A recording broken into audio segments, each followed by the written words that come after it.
Good morning friends, Shiv classes Kundurkhi में आपका बहुत बहुत स्वागत है। इस वीडियो में जैसा कि बच्चों की डिमांड थी, उस डिमांड पे हम लेके आए हैं आपके लिए सामान्य ज्ञान, जनरल नॉलेज, सामान्य ज्ञान के कुछ फैक्ट, जिसे इस वीडियो में देखा और समझा जाएगा। क्योंकि बहुत सारे विद्यार्थियों की ऐसी डिमांड थी कि जनरल नॉलेज पे भी वीडियो बनाया जाए, इसलिए हम पिछले वीडियो में इंग्लिश के टेंस की बात कर रहे थे। तो इंग्लिश टेंस पे अभी थोड़ी देर बाद, मतलब कुछ एक दो वीडियो बाद हम बात करेंगे। उसके पहले हम लोग देखते हैं सामान्य ज्ञान के कुछ फैक्ट्स। तो सामान्य ज्ञान के फैक्ट्स देखते हैं।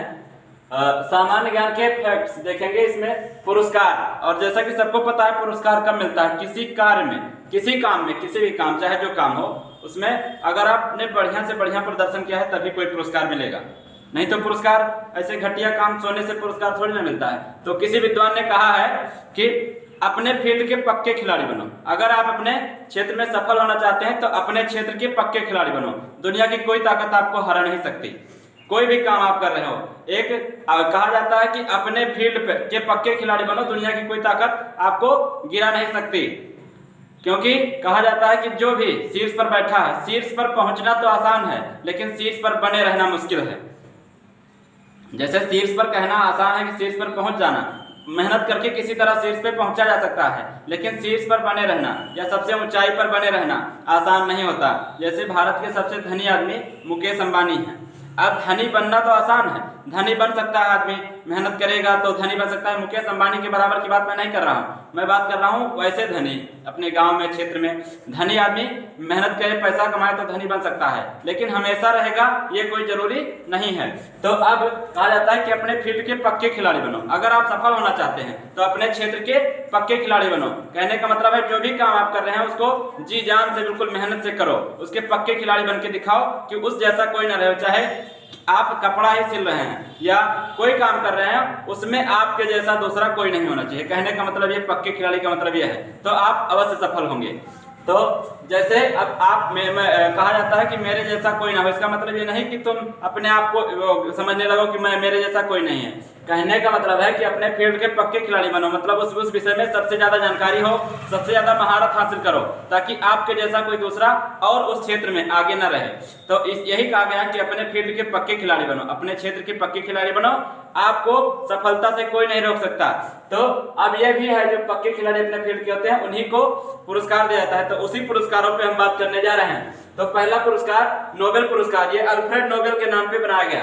अल्फ्रेड नोबेल एक साइंटिस्ट थे, उनके नाम पे नोबेल पुरस्कार की शुरुआत की गई भारत में। अब यह किस क्षेत्र में दिया जाता है, यही इस वीडियो में हम बात करने वाले हैं कि नोबेल पुरस्कार किस क्षेत्र में दिया जाता है। तो नोबेल पुरस्कार साहित्य के क्षेत्र में दिया जाता है। साहित्य, जैसे आप कोई रचना लिखते हैं, जैसे किसी की जीवनी, महात्मा गांधी की, या किसी भी विषय पे आप साहित्य लिखते हैं, चाहे निबंध लिख रहे हो, चाहे उपन्यास लिख रहे हो, चाहे कहानीकार हो, मतलब ये सब इनको दिया जाता है साहित्य के क्षेत्र में। जैसे मुंशी प्रेमचंद कहानियों के लिए प्रसिद्ध थे, ऐसे कोई उपन्यास के लिए प्रसिद्ध होता है, कोई किसी चीज के लिए, तो जो लिखने वाला काम होता है, मतलब साहित्य के क्षेत्र में दिया जाता है पुरस्कार। कौन सा पुरस्कार? नोबेल पुरस्कार। और दूसरा जाता है चिकित्सा के क्षेत्र में। चिकित्सा के क्षेत्र में कोई बढ़िया काम कर जाए, जैसे कोई डॉक्टर है, उसने अगर कोई असाध्य बीमारी है और उसका इलाज ढूंढ ले तो शायद उसको मिल सकता है नोबेल पुरस्कार। ऐसे भौतिकी के क्षेत्र में, फिजिक्स के क्षेत्र में आप कोई रिसर्च करके कोई नया चीज इन्वेंट कर दें, आविष्कार कर दें, उसके क्षेत्र में मिल सकता है नोबेल पुरस्कार। और तीसरा है रसायन विज्ञान। रसायन विज्ञान, केमिस्ट्री में भी अगर आप कोई नया रिसर्च या नई चीज, नई टेक्नोलॉजी लाके भारत सरकार के सामने रखेंगे तो सरकार को अगर लगेगा तो आपको नोबेल पुरस्कार देगी। लेकिन कब? जब आप अपने फील्ड के पक्के खिलाड़ी बनेंगे तब, मतलब उसमें बढ़िया से बढ़िया प्रदर्शन करेंगे, तब मिल सकता है आपको नोबेल पुरस्कार। तो नोबेल पुरस्कार दिया जाता है साहित्य के क्षेत्र में, चिकित्सा के क्षेत्र में, भौतिकी या फिजिक्स के क्षेत्र में, केमिस्ट्री रसायन विज्ञान के क्षेत्र में, अर्थशास्त्र इकोनॉमिक्स के क्षेत्र में। अब दूसरा है ऑस्कर पुरस्कार। ये सभी बड़े पुरस्कार हैं। ऑस्कर पुरस्कार दिया जाता है फिल्म के क्षेत्र में। मूवी, ऐसी मूवी जो सर्वश्रेष्ठ मूवी सिद्ध होती है, उसे दिया जाता है ऑस्कर पुरस्कार। सबसे बढ़िया मूवी, कोई भी फिल्म बढ़िया फिल्म बनेगी तो उस पर दिया जाएगा ऑस्कर पुरस्कार। हर पुरस्कार का क्षेत्र अलग अलग है। ये नहीं कि किसी लेखक को ऑस्कर पुरस्कार दे दिया जाएगा, या किसी एक्टर को, अभिनेता को उसके फिल्म में बढ़िया प्रदर्शन करने के लिए नोबेल पुरस्कार दे दिया जाएगा। सब पुरस्कारों का क्षेत्र अलग अलग है, उसी क्षेत्र पे हम बात कर रहे हैं इस वीडियो में। तो ऑस्कर पुरस्कार दिया जाता है फिल्म के क्षेत्र में, फिल्म बढ़िया बनी तो एक्टर को मिलता है बेस्ट एक्टर का पुरस्कार, और एक्ट्रेस हीरोइन को मिलता है बेस्ट एक्ट्रेस का पुरस्कार। तो ये ऑस्कर पुरस्कार दिया जाता है फिल्म के क्षेत्र में, फिल्म में जो काम कर रहे हैं उनको। तीसरा है मैन बुकर पुरस्कार। मैन बुकर पुरस्कार एक ऐसा पुरस्कार है जो केवल साहित्य के क्षेत्र में दिया जाता है। मैन बुकर पुरस्कार केवल साहित्य के क्षेत्र में दिया जाता है। जो यहाँ बात कर चुके हैं साहित्य के क्षेत्र में बढ़िया प्रदर्शन, जैसे कोई लिख रहा है, कविता लिख रहा है, या फिर कहानीकार है, या उपन्यासकार है, या निबंधकार है, रचनाकार है, तो उसको साहित्य के क्षेत्र में दिया जाता है। तो यहाँ साहित्य तो नोबेल पुरस्कार में भी शामिल है, और यहाँ साहित्य मैन बुकर पुरस्कार अकेले केवल साहित्य के क्षेत्र में दिया जाता है। चौथा है ग्रैमी पुरस्कार। ग्रैमी पुरस्कार केवल संगीत के क्षेत्र में दिया जाता है। संगीत, म्यूजिक, जैसे आपने नाम सुना होगा अलका याग्निक का या कुमार सानू का, ये सब बढ़िया बढ़िया गायक हैं, तो इन लोगों को मिलता है ग्रैमी पुरस्कार बढ़िया संगीत में बेस्ट प्रदर्शन के लिए। क्योंकि कहा गया है कि सिर्फ शिखर पर बैठना, शिखर पर पहुंचना आसान नहीं होता है, आसान मतलब मेहनत करने पे ही पहुंच सकता है आदमी।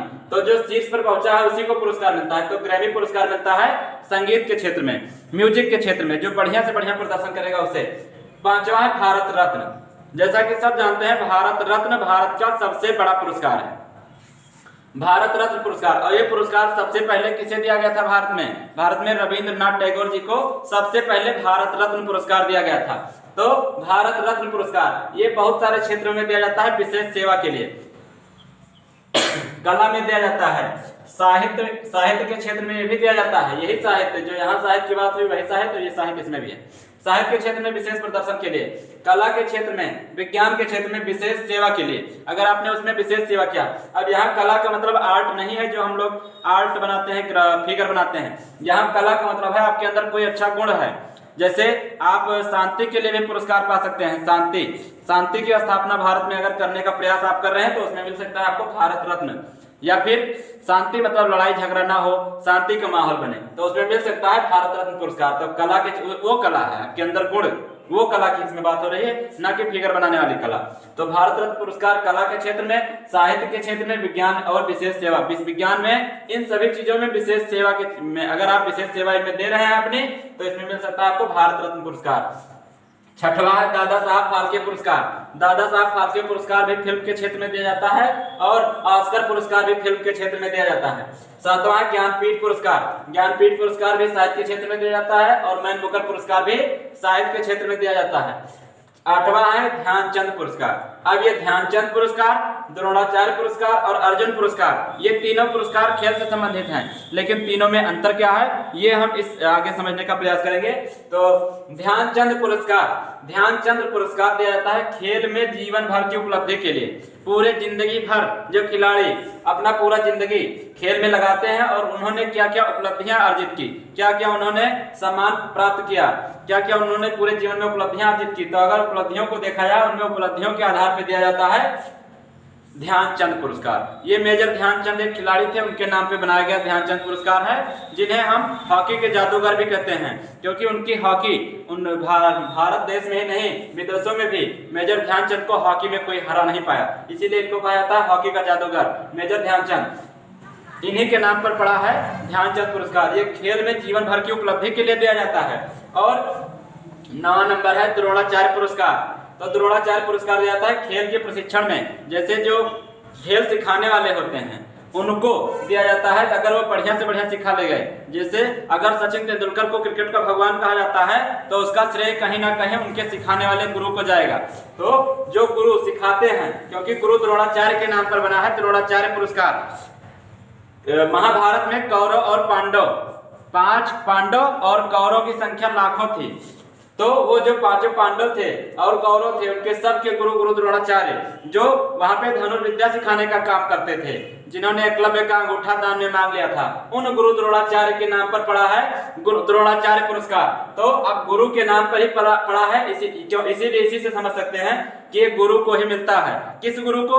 जो खेल सिखाता है ऐसा गुरु, क्योंकि गुरु तो हर क्षेत्र में होते हैं। गुरु उसे कहते हैं जो अंधकार से प्रकाश की ओर ले जाए। गुरु का अर्थ ही यही होता है कि ऐसा जो गुरु, वह व्यक्ति गुरु है जो हमें अंधकार से प्रकाश की ओर ले जाए। किसी भी क्षेत्र में अगर आपको ज्ञान दे रहा है तो आपका गुरु है। तो खेल के क्षेत्र में अगर कोई प्रशिक्षण दे रहा है, गुरु है, तो उस क्षेत्र में दिया जाता है द्रोणाचार्य पुरस्कार, बढ़िया से बढ़िया, मतलब बेस्ट को। और 10वां नंबर है अर्जुन पुरस्कार। अर्जुन पुरस्कार खेल के क्षेत्र में दिया जाता है बेस्ट प्रदर्शन के लिए।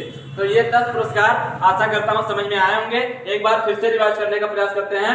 10वां पुरस्कार, पहला है नोबेल पुरस्कार। नोबेल पुरस्कार दिया जाता है साहित्य के क्षेत्र में, चिकित्सा के क्षेत्र में, भौतिकी के क्षेत्र में, रसायन विज्ञान और अर्थशास्त्र के क्षेत्र में दिया जाता है नोबेल पुरस्कार, जो कि अल्फ्रेड नोबेल नामक साइंटिस्ट के नाम पर रखा गया है।